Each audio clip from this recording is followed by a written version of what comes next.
अस्सलाम वालेकुम नाज़रीन, अक्सा खालिद एक बार फिर आपकी खिदमत में हाजिर। नाज़रीन, आज मुझे अचानक वीडियो बनानी पड़ी क्योंकि जब मैं सुबह उठी तो मुझे खबर मिली कि शहीद सयालवी को गिरफ्तार कर लिया गया है।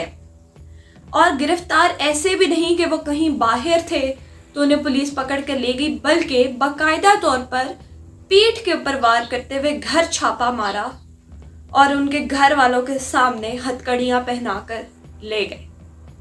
चाहते तो वो उस टाइम शोर शराबा करके आवाम इकट्ठी करके बहुत कुछ कर सकते थे, लेकिन वो एक वाकई सच्चे मुसलमान हैं और इस मुल्क के लिए कुछ करना चाहते हैं।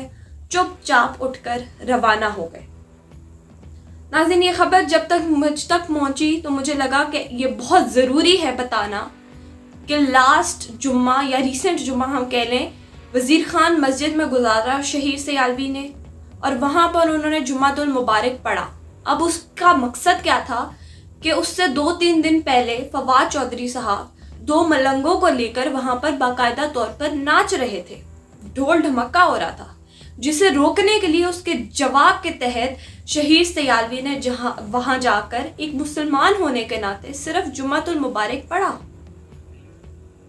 और एक मुसलमान का यह हक है कि अगर उसको अपना दीन बचाने के लिए कुछ करना पड़े, जो कि उसका दीन भी उसको इजाजत देता है, तो उसे जरूर करना चाहिए और उन्होंने वही किया।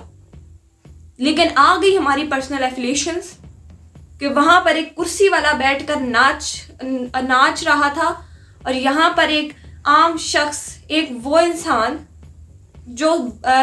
जो सालों से लड़ता हुआ आ रहा है दीन के लिए, अपनी यूथ के लिए, वो जाकर उसके मुकाबले में खड़ा हो गया और वहां पर नमाज पढ़ी। तो ये तो मुमकिन हो ही नहीं सकता था कि ऐसे बख्श दिया जाए ऐसे इंसान को। तभी तो किया है पीठ पे वार, तभी तो उठा कर ले गए हैं उनको। जब लास्ट टाइम वो फ्रांसीसी सफीर के मामले में बाहर निकले थे तो उनके ऊपर शेलिंग शुरू कर दी, आंसू गैस बरसाना शुरू कर दिया। ये है मुस्तकबिल, ये है कि जो सच के लिए आवाज उठाएगा, जो हक के लिए आवाज उठाएगा, उसे उठाकर ये लोग ले जाएंगे घरों से। वैसे तो वुमेन एम्पावरमेंट की बड़ी बात की जाती है कि हम औरतों की बड़ी इज्जत करते हैं, तो ये नहीं सोचा कि उनके घर में जो उनकी बीवी, माँ, बेटी, उनके जो हस्बैंड है, उनके ऊपर क्या गुजरी होगी, माँ बाप के ऊपर क्या गुजरी होगी, बीवी बच्चों के ऊपर क्या गुजरी होगी। ये तो हाल है हमारी गवर्नमेंट का। अब बहुत कहते हैं लोग, मैंने सुना है कि उनके पीछे एजेंसीज है। कहाँ है वो एजेंसीज, फिर बचाने नहीं आई। आज तो सब कुछ दूध का दूध और पानी का पानी हो गया। जो लोग कहते थे कि उनको बचाने के लिए ये फोर्स खड़ी है, वो फोर्स खड़ी है, ये फंडिंग खड़ी है, वो फंडिंग करी है, उनके सबकी बातें धरी की धरी रह गई।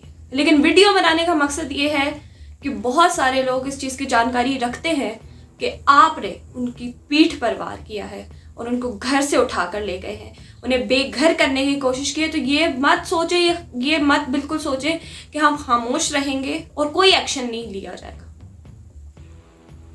अगर अवाम आपके पीछे खड़ी है, आपको ऊपर पहुंचाने वाली है, तो ये मत भूलें कि अवाम और सच्चे लोग, बिना करप्शन वाले लोग, उनके पीछे भी खड़े।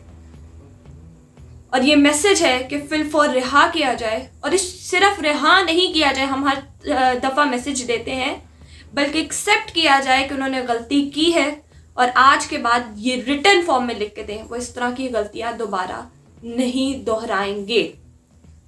और अब ये चीज़ मीडिया पर आ जानी चाहिए। वैसे तो हमारा मीडिया एक छोटी सी आग भी लगती है तो उसको इतना बड़ा जो है वो पेश करता है टीवी स्क्रीन्स के ऊपर, और जब आपके अपने ही लोग उठाए जाते हैं, वो लोग जो दीन ईमान रखते हैं, वो लोग जो सच्चाई के रास्ते पे चलते हैं, तो फिर उनके पीछे बोलने वाला कोई भी नहीं होता। तो नाज़रीन, हमने डरना नहीं है और हमने उनको हर हाल में छुड़वाना है, मैसेज देना है। जिसकी जितनी पहुंच है वो उतना करे और इंशाल्लाह शहीद सयालवी रिहा होंगे।